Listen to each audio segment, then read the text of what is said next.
Now ever since your cocoa board any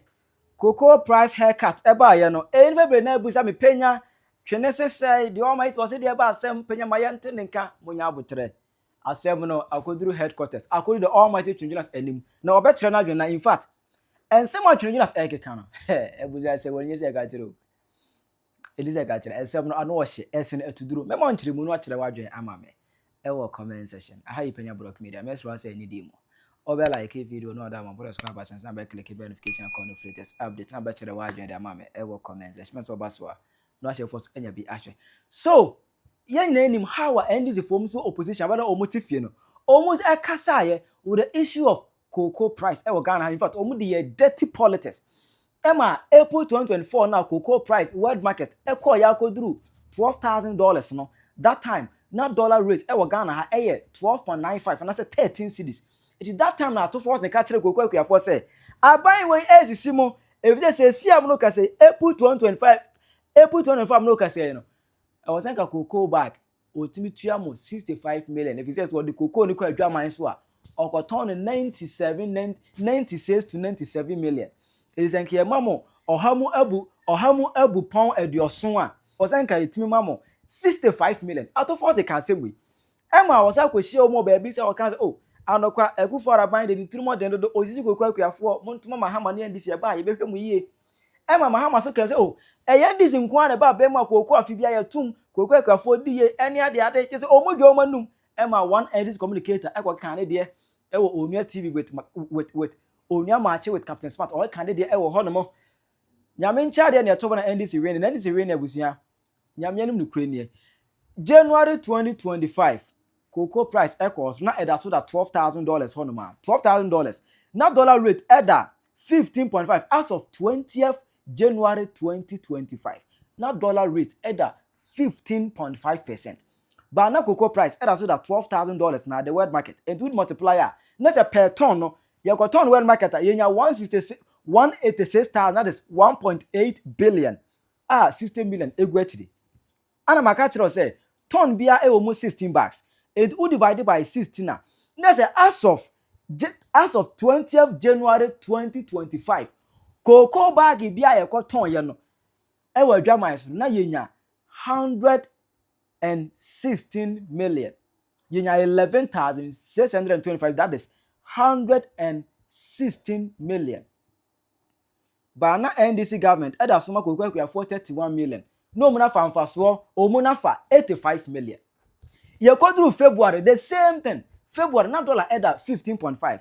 But now cocoa price, world market, are better 11,747. Or the multiply dollar rate 15.5 for. Now I know see a 182,078 series and do divided by 16 bags per tonner. Now say February munina now cocoa be a cotton world market, the cotton be a per bag. Yenya 11,379. That is 113 million. That time ni na NDC antuma amakuafo no tie ni o entumu ne kwosoro no mantum memu March na edas ebo no edas osoro April na osoro enti memu ana dollar size eba from with cocoa price at the world market it has eba from na eba from na NDC ba kire say afi da eba from to ne yente so ama o ma beti cocoa akuafo no ebo so ebo na at first na eye 36.250 no o ma teso Eda bedru 25.87. Go to say now this is the current world market price. Now the question is February, March, January, February, March. Na mo na moteso. E kwadru e cost run adan amount to make your phone. The 3 months, January, February, March, you stood quiet and enjoyed. You scammed the cocoa farmers. But now na eswa trend there. Mo say yenteso. Na we say eno ana kodru Twene Jonas anim. Na we ni sema de o ma de Twene Jonas okeka. Ni abedi John Mahama kwasi mpanyini ya oni Ato Forson kwa dada kuafo se omo de omo ba akufo ado na opaja kuku free 3 million ade abeduru 36 million no onye kwasi mpanyini yemfa no nkofie na kuafo nto abama no na ono de oba od beko 70 million because buroni ni top kuku no over 150 to 200 million bag bia nti omo nkwasiafo mienu akofo John Mahama ne ono Ato Forson nkwasiafo mienu omo de omo nya akronfo nti omo no omo ba ombe make sure say kuani bia koko no ye be ma no 70 million. Don't get me wrong, kwasiafo we o man fa koko na nko 70 million no. Enko mu hunya nsantu akofo ado 36 million no kura ama akuafo no. Ade ko daya mu amuntimi ntua o mo san mo kwasia betanzisi ade. Mwati sika no so de aba 25 million. John Mahama wanya jimi amemo obi aba be wo sika eku me dunya me en ka cho say every 1 minute bia aban ba se nenam no. U jimi amemo obi awo sika eku me mpe jimi. Ka fa kwasia for 36 million koma mo. Kwasia jimi. Odwan ba stupid man. Wanya jimi amemo obi awo sika eku no aku afiri ase. The police are from us in a bedroom. Kwasia stupid man. Obi na catch you say scanema o manta for fan ko tutoka. O tutoka na me be catch you say o sise o man sika de tuton kwasia ka manta for ma no. At the end of the day no ube ebeduru sie nkotua chichafo ka na anwene ne sin. Enu sie nkotua na esefo ka na anwene ne sin. Kwasia nya sa na ebu o man. Wa ba na sika wo ho a ye nsisa ntungu. Kafa Jimmy form sika koma mo stupid man. Sikani nya dia broni na tade no fa koma mo na ja Jimmy no abua adan na mo Jimmy sa mo manipa kura di nipa ho danse enu ne too much akufo ado apeja ade free 3 million dia beto 36 million now do kwasia ne na mo se ye nto abama ho na wo na ye nipa papa wo na ye angel oba wo de be ko 70 million kwasia tani kwasia mpanyin. Stupid people. Now I back for scan come on as my Jimmy I fed them I 25 million. What but damn would you kwasi ado memo bia was a ku free ase me pay Jimmy. Aden na Jimmy oba wo sisa efunugu private jet me catch now say yenya ni sa wa ba foforo to obuase wo sisa sa $200 million minimum private jet company not the private jet team wo say o man ni sika at the end of the day no wantimi antua kokofo a o man no wo be say kuro no wantimi antua nurse fo a wo be say kuro no wantimi antua teacher fo a wo be say kuro no so meka we nyina kirao meka na NDC ni aboa bi de ni Jimmy abetena ho na wo bo defend kwasia na wahu light bay bo light bay akwa bi ono akofo aro time oto light bay 2 million twa ne bosom is here to 20 million 3 days nasa ofra mi o NDC ni o se Twene Jonas bedi o matem ni ye ho hihye am kwasia kafa kwasia sisa kase na o man kwasia fo ndi yeshika show no tonton na fa o musika kom na kotua kuafo ne kanija Jimmy no John Mahama tani kwasia mpan kafa kwasia twe en kase na watagu ntafo man ho na ka koton na fa kuafo ne sika kom na ja Jimmy no kwasia stupid man. You think it's a joke? How mu na abeda mo Ghana fo na abeda mo ana abua ye nyina ye di ho adanse ye o ba me ka kire o se waba no wayia to obuase enya fe na o betani ani tibisa bosom 8 years otigana o onye boxing nya fe na o sisi $100 million amo de akoye boxing kwasia akuafo sika wa Jimmy ahu ene wo hu la show wo Jimmy wo ye nkwasia de amemo bia wo sika yaku obiatimi nkasa wa bodam ye nananom enye dan emre eno koko na kwasia kwasi broni mfa ho sika mrew na wo no sisa ma wo ntafo mantoka ena raf kwasia mpanyini a oye freedom fighter ono no se odwuma na opa ye ntiwa ba kwasia ko bie 24-hour economy is a form of job creation na wo so wa Jimmy ntiwa sise sika na koto Mercedes S class mienu di ama no de won futuru abra S classica sasika ba kubia over 30 billion timisi factory udi hunyansa di si factory nkasa amne factory no usi sugar factory crank produce more sugar hwedie ofa baby ahwedie abu nka sugar ya tonton si kire ko other countries anya sika ne back ama esi ya make profit is a form of job creation that be udi akotoka ama raf kwasi ampanyi no di won futuru no team na wi no no odi ka ne no Jimmy. The only taxpayers money by Udia Jimmy Mabo be a kudia, na make a child no Samunim, Namo de Monquasia Sam Edimu Jimmy Cosamuco Chenny Airport to Nidi. Me donya me John Mahama, a baby a cool besi, na cool nisia, I will into your free the same way 70 years ye nemu airport no kotoka mampanyini aba ko obi ansesa no momfa mo kwasia entina hodi Kwame Nkrumah ne kotoka mo no omu hunyansa di sika ne bia adwuma manfa ntoto cars ama mo ntafo ma make show what you say omu di bia adwuma na omu hunyansa si airport amaye nti omu si airport na omu din da so anya wo no ade kwasia ebe erase history. They are the founders. Ojai me kotoka no ye soja ma Kwame Nkrumah tieri amechi no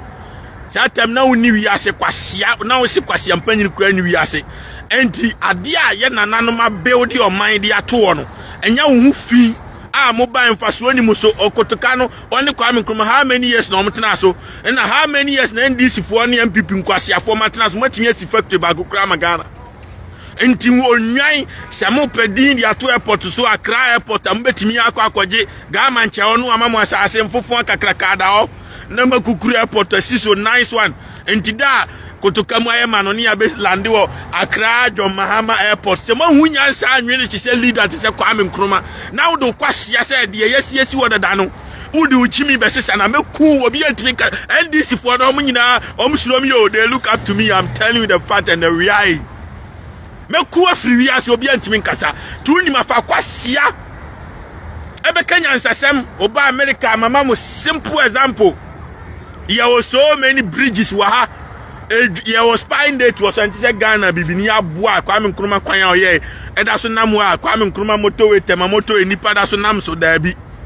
kwasi broni nyansam no Kwame Nkrumah mo time na Ghana population so ndi nyem anya omnyam ati se bibini omo buy kwan num ombe wa kwan nyina na ma renovate ni fresh spy date da kwan wi aso so omo wi a ye de George Washington na osi bridge na so many years na no ye president ni ye di ndi na fam ho na me catch us every 1 minute bi aban bass na munyam hia broni of course oba so no a share no current say da bia ye no ti ya me cho no o fa ha ye wo JFK New York airport kasia wa ha your friend JFK president autoso 35 on the sea airport no satem na ye kitikiti bi aban foforo ba o mbe ba airport num ombe baba airport no musisi bi kan obi ansesa adin no eda so ye JFK airport na oba New York heya JFK nchen ho na o drive 30 minutes less than 30 minutes kwa traffic ni ma another airport si wo a friend Lagaria airport obi o New York bi anim omo ye renovation ma bia airport no ayen kakraka Lagaria wawu ko dada tama no ye mampanyini no si ye eda so da ho na tama na ban wo so ne da nso aban foforo Biden be si bi kan Trump aba wo si bi kan ti ya mechi ano oba White House a tama America ya independent no musisi ho Trump be si ballroom kan ho obesi bi kan on sesa din the same way na one fa mu Jimmy anso ho na anya mu nkwasiafo ntafo agimifo na MPP for class support ye Jimmy MPP for npese mu Jimmy na mu kolusu ombe ba be catch Ghana for say mo an buy omo respect your forefathers every 1 minute bi ya ban ba senam nti omo sese omo din nyina free institution so omo say Ghana history nti yento abama omo na omo ba omo nsan fa din mra enu nti na omo piapia mo o ka so omo de omo jimi ade na omo tena so 8 years omo ankosisa kotuka ni din kwase toruwa nti uba na koku opon Nkrumah begina no piapia mo munko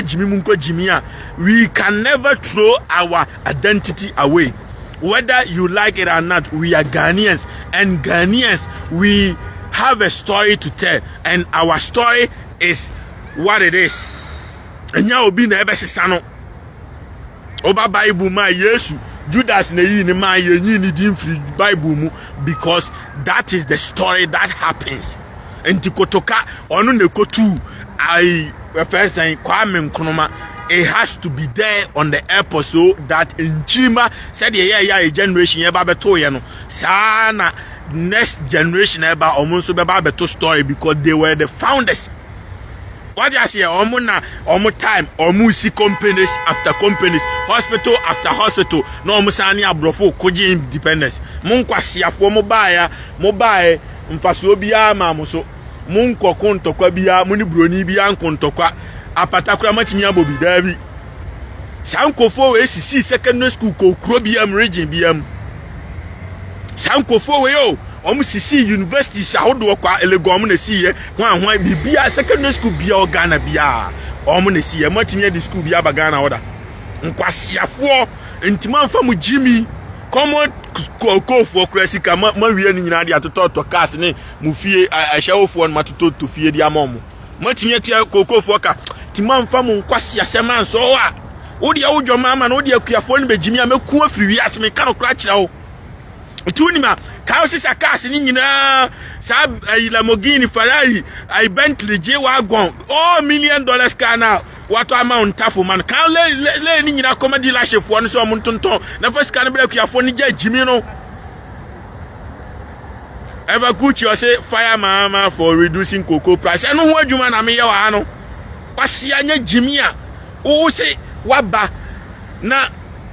wada dankofo na nya vote especially nurse fo yi on bebu nkotodwe wo manim wanim se Mahama akufo ado asisi enti waba no boy what promise you mu na sankofo we Raf kwasi mpanyi akobo mu awa adwuma ma no asan akoto card ya da Raf nase abra wontimi ntuo mu ka o sankofo nso ne bo aye dede campaign ma ho on plus a teacher for up to now 1 year ntuo mu ka den na sikanya se oni bio odi te private jet mi de to ka man kwasiafo a mfaso obi ani Raf kwasi mpanyi wi ni Jimmy na me catch us every 1 minute bia my boss na me show broni of course no nkwa let it snow Ghana nko bia wu snow na to sa non stop but it's still we still chilling man of course I feel matching me blue BMW na me na me chill of course the way you be a captain anymore is my own savings. I buy whatever it is I want. Men say John Mahama we your man sika e dia total man ntafo man na fi onye skentri o mka na odi ni Jimmy na mse me beti cocoa price so o Jimmy amemo obi akokunu me ka no kra kire no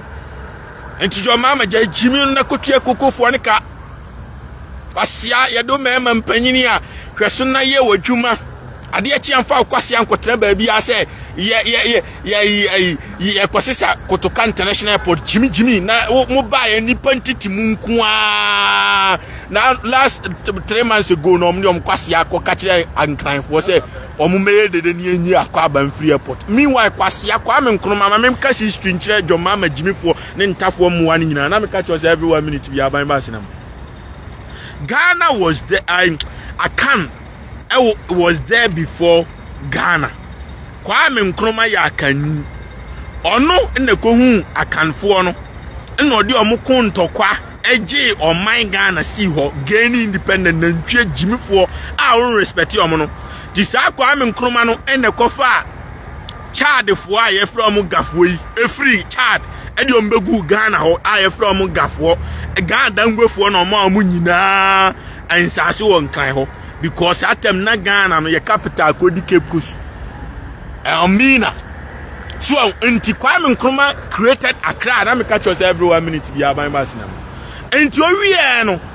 na oye the Ochem region after region we buno half ye the modi Ochem 10 religions na Akufo Addo buy we be critique bia account because the selfish or person appoint more ministers enti Kwame Nkrumah created Ghana oni Kotoka enti Kotoka so akofa omo free voter region no den na ye asase da ho enti na Togo fo omo wo hene bi wo setem no mo ne president no hene ni ku omo na Kwame Nkrumah kwaji omo free omo to wo wato wa fa Togo no hu no ku omo okuro no na omo ko nsu ogu wo no sa na wo ne ye mere no omo dwiri no omo diam nika ba Kwame Nkrumah ye de asantefo ne akanfo ne bonofo ne nyina kontokwa eni mfantefo no kontokwa eje voterfo no be kan ho enti omo dane ye nuanom ti ho na Kotoka pie free enti Kotoka be ye police ema so ye first soldier ma Kwame Nkrumah tiemi ye a wajimi ye sojan na me catch us every 1 minute bia ban ba sina enti Kotoka no ne Kwame Nkrumah ne nama no pa wi anwumre o enti de Kwame Nkrumah ye bi one na ye so oni ameche no na me catch us every na mu na re enti Kwame Nkrumah mo ntafo ekura ne yato abama mo ajimifo yi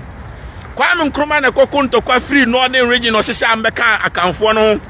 no de mbegu wo nsase na wo northern region no so enu ntina kwa me nkroma ma mu ko school free no because mo buy mu ni abusuani wa akanma mu ni mo bi aho ntina BBC a o ye nana ne otumfo kwase ade ntina mo nana no mpanimfo egu no mo fro otumfo mo se mo nana ne otumfo mo ni abonomfo ahene no why because am kofa kwa me nkroma ne koso am ba enti agye mo se wo titete no me kura mi so an na sremni etu kwan ba akanma mu ayema ne dan tram free tie dia me cho no ye behind dan ama e krom ni asantenia tani ba ayema ne ba bitina free enu ntina ba asante region ye o mosi zongo ye wo hwan alaba ni nyina otumfo na sede so de ma mu free because mo ya wo ayagye mo aye de matena ye krom enti ase etuti mo nice Tiria mecho ni yo, John Mahama Jimmy and this phone tap for Jimmy for. Into the kwasi akotna say, Corona ye Ghana for na Kurono. Yenyi Ghana language, which is a can language belong to the whole Ghana. Every airport now, I can phone Nana Kosi, I can phone Nanaji Independence. SCDS you are Krum, Akofa who are begum, Yenny free on Kofa, child for Casa, Japanese for Casa, Emma Boha. We are poor every minute to be by Massinam. Metia, Miss Matanka, so many years. Obakro, mentida. But akwa bano, Bruni cra, Quasiam Penny obedi Ghana for Ngofo Oko free, or no cranny more aquaba. Tiria mecho no danga mi ro broni ni ba wanko kumasi obatotin kan ono oni makwaba. Why? Because Ghanaian language dominate, because Ghanaians were there before we brought other nationals into the country. Enti na nano mo munye nkwasiafo no masi airport dia kwa abo e de omo adi ato ade ne so amusuma jiminti mo besesa na free ho na kwasia. Do you know why they named the airport Kotoka? Because there was no airport Kotoka mu na sisi ho na ntwie after World War II and Kotoka no na okotu Kwame Nkrumah, because Kwame Nkrumah na o say Ghana resources ni Ghana sika echina no akofa kurofo fro de be kan Ghana ho ade echina akofa we abe county abasa na stress abegu akanfo no so and Kotoka si there be yanti ase because Kwame Nkrumah person dane Ghana United States America to say America no buy countries 50 na aka bom but bibini no ntimi nkofa ne mebo Kwame Nkrumah be say Togo Ghana ye nyina ye kabom ba ko na ye use one president and no na was said Kwame Nkrumah say Ghana sika to convince all Africa head leaders no mo be hye say and no ena Kotoka ema omudi abufuo too no because it will drain all Ghana money. Adiachi ana Kwame Nkrumah kosi museum o South Africa, adiachi anu akosi ai school Tanzania, adiachi anu akosi onti sa no ma no ena ma Kwame Nkrumah Kotoka mo say dabi on say yesika ne sa yebetu because ade na wo ye na nye bibini ye different from broni. Bibini no obeju sika di owi anu age bribe afri broni ho o kasa o medi wachi o ma obesa akodi broni na achi. So I want to make sure every 1 minute we are the police friend police for any year. So,